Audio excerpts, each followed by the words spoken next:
na koina nungai je masimangni aikoi education department sida lejeru badagi aikoi na tawjari ba honajari ba punamaksa aikoi gi mandal lengsiliba isajing isujing je makoi jing jigi da tani makoi bo aikoi na mi ama moina ba aduka moida yaurakpa isona pirpa gun jing talent sing aduka moida lotna leiriba moigi matik magul sing do adu aikoi na madu explore tonaba honaba maduda pana incentive pidana aduga lamjing lamtak pidana honarakpa aduga magi sarga mawaina G4 na asubumba exhibition science exhibition sinbidana aikoi je saruk yaba phungjaba masi aikoi amlayo phai aikoi na private school jingsida asumaina science exhibition tawbaje yamna masing yamna wal LM high school atopam aduga ngasi siliba adagi atai ai thudongna thingajadri ojasingdi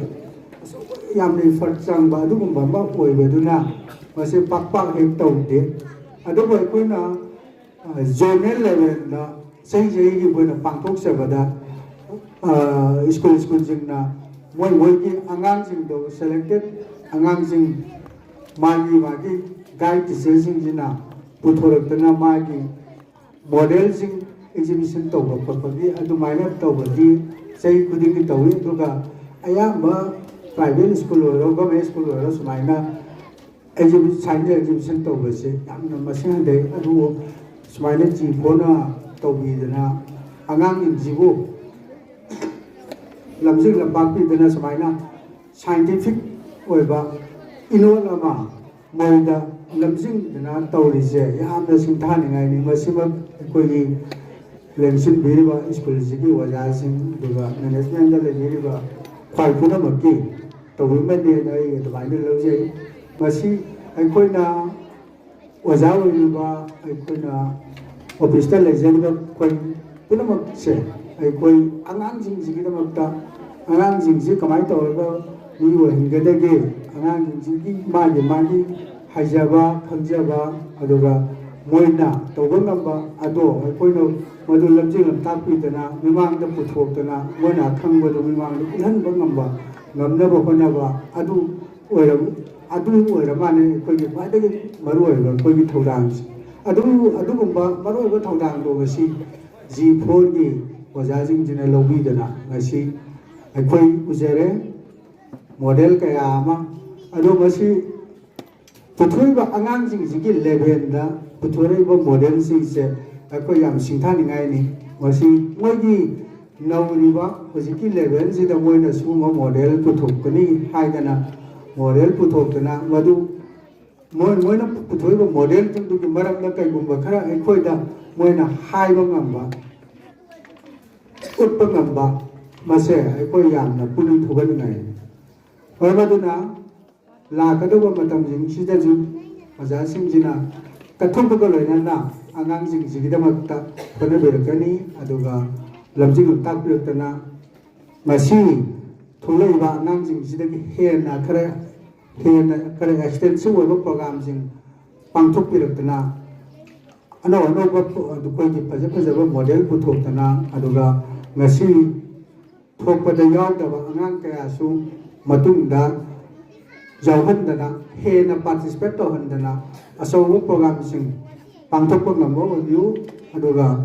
aikoi private school sing sida aikoi na khare hena mu hajeningi si kwai to geda private school gi agang sing sida ahemba pressure pibidaba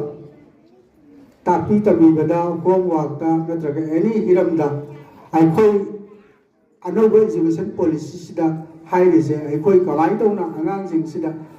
tapi da friendly aduga moi kawai tawna nungaina harau nungaina angang lai kawai tawna tabigani somda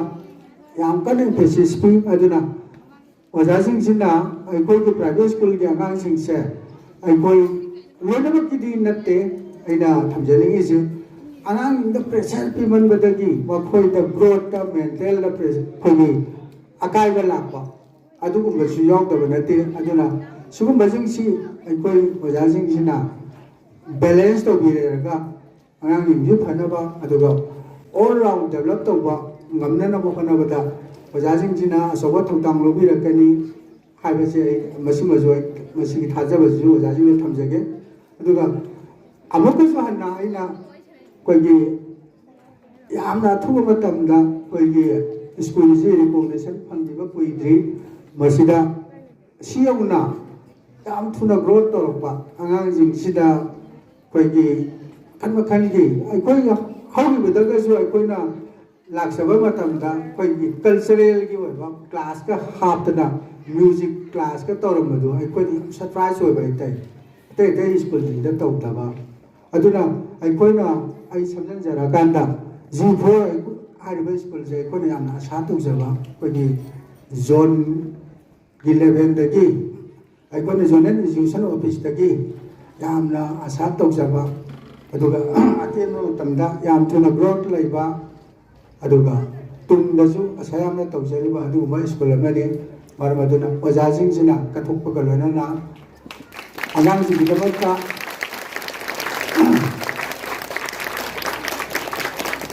ओजासिंगि अरैबा अंगम्बा